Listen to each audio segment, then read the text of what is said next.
Hi, my name is Rhonda Brazina. I live in Naples, Florida. I'm a member of the Storytellers of the Round Table, and I'm submitting this audition tape for Stories from the Heart for the Florida Storytelling Festival. Imagine 17 years old and alone. The man you loved has left you, and you have no money, no job, and you're pregnant. This is a true story about a woman named Joan and exactly what happened to her. She did everything to try to get rid of the child she carried, from drinking numerous bottles of syrup of Ipecac to throwing herself down flights of stairs over and over to try to induce an abortion. But that wasn't meant to be. On the morning of July the 5th, hot summer day in Columbus, Ohio, she walked almost 2 miles to the closest hospital, where she went into labor with a 36-hour breech birth delivery. The baby was born 4 pounds, 4 ounces, preemie. She was blue, she was jaundiced, and needed numerous resuscitations on that first day of her life. 2 days later, Joan was on a bus to Chicago, where she had friends that she could start a new life with. And the baby went to an intensive care unit. And it would be at least 3 more decades before that Mother Joan and the baby would be reunited. The baby was me. And I was the lucky one. I turned out fine, and I was adopted by a wonderful, loving family. And they always told me I was chosen, how they came and they chose me to be their child. And I had a great childhood. And life was good. And I never gave a lot of thought to Joan, the birth mother, but I did ask my parents questions, and they always seemed to never know anything at all. To this moment, I don't know if that was true or not. I grew up, and I then adopted a baby girl myself. And then I felt this burning desire to find out the mystery behind my birth. And that's what I set out to do one cold winter day. I had an appointment at the Bureau of Vital Statistics at 9 o'clock in the morning, and I went in to get my adoption records. When I arrived, I was a little bit anxious, but more so because my husband had told me not to open up a can of worms and go looking for trouble. I was greeted by the woman who my appointment was with, and she was very austere looking. Sleek back black hair, black sweater, black skirt, no makeup on her face, and very little affect in her voice. We sat at her table at her desk, and she had a file. The file was brown with ages of years on it, and the file was held together by a flap and 2 round dots with the figure 8 of string holding it together. In that envelope were the secrets of my birth. I signed a release, and she opened the envelope. The first paper I saw was my birth certificate. I looked at this document, and I said, Mother, Joan Hildebrandt, age 24, father. It was printed the word unknown.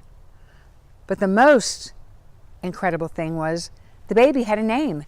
The baby was Carolyn Sue. How could that be? I'm Rhonda. But then I realized she gave me a name before she gave me up. And then I looked at the papers with my medical history and being resuscitated and having all sorts of issues. And finally, my adoption decree, and then the birth certificate that I grew up with. That was the one where I was named Rhonda. With all this ammunition, my head spinning, I asked the woman in black, what do I do now? And she punched some buttons on her machine in the office, whatever it was, since it wasn't a normal computer that we know of. And she said, this is interesting. Your mother was Joan Hildebrandt. There's a Joan Hildebrandt that was born by that name, but she would only have been 17 years old, and this says she was 24. Now, you were born in Franklin County, and so was another child but every single Hildebrand in Ohio was born in Adams County. Maybe that will help you on your search. So I left and I got the phone book for this little small county down in Appalachia, Ohio, and I found a whole column of Hildebrands. So I scanned them and found the oldest sounding name, Elmer and Edna. Certainly if anybody knew Joan, Elmer and Edna would. And without even thinking twice, I made up a story in my head, and here's what I did. I called them. Hello, hi, is this Edna?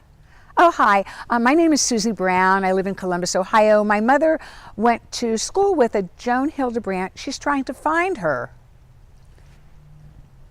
Well, I don't know much about her, but my husband Elmer does. He'll be back in an hour. I'll have him call you. Now understand, first, I was not dare going to give them my phone number. And second of all, this was in the days where every phone call cost money. There were no cell phones and all those things. So I said I'd call back. An hour later, I got Elmer, who said, "Yep, Joan is my niece. She lives out in San Jose." Beg your pardon? You know, San Jose, California. Oh, yeah. Oh, you have her phone number? Thank you. And her address and zip code. And her husband's name is Albert. Thank you so much. Bye. I was so excited. I looked at my watch. In less than 5.5 hours, I have now found my birth mother. This is incredible. This never happens. And with that same urgency and vigor, without thinking for 1 minute, I picked up the phone and dialed her number. She answered. "Hi, is this Joan?" "Yeah, hi, this is Carolyn Sue, and I want you to know I've just adopted a baby girl, and I don't want anything from you. I only want some information, like medical history, and what?" She said, "I'm hanging up this phone. Do you not ever call this number again." Click. Wow, what do I do now? Well, that night at dinner, my husband said, "How was your day today?" And I told him exactly what happened, and he didn't reprimand me. He thought. And the dear man said, "It's November the 1st. Why don't you send her a generic Thanksgiving card and only put your phone number on it? She'll have a way to reach you." She hung up that phone and has no way to reach you. Keep in mind, I don't think we even had caller ID back then.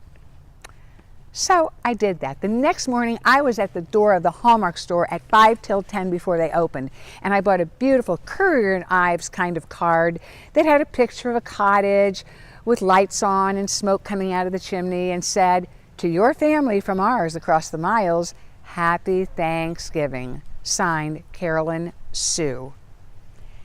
And I put it in an envelope with only my phone number, and I dropped it in the mail.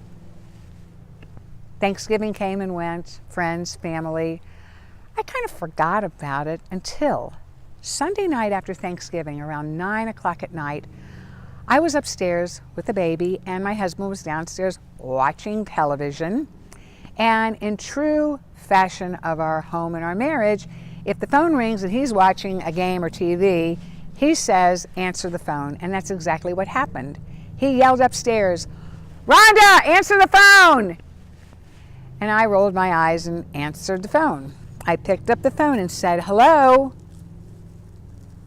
And the voice on the other end said, "Carolyn Sue?" I breathed for a second and I said, "Yes." And she said, "This is your mama calling.